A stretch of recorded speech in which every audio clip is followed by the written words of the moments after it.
You ask Tiger to calculate. This deals with finding the midpoint between 2 points.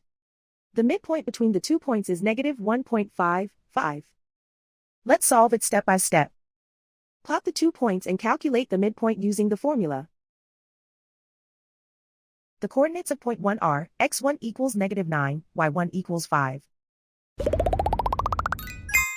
The coordinates of point 2 are x2 equals 6, y2 equals 5. PM represents the midpoint of the 2 points.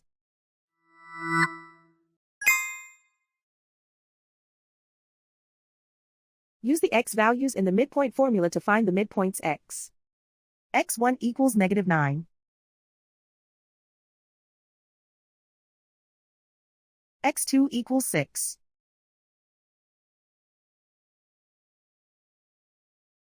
Simplify the arithmetic.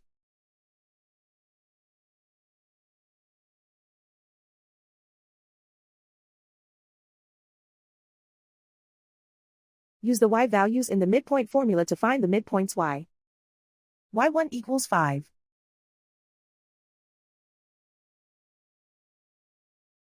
y2 equals 5.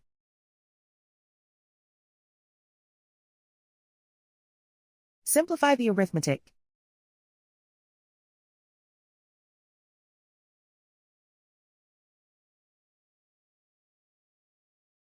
And so, the midpoint is negative 1.55.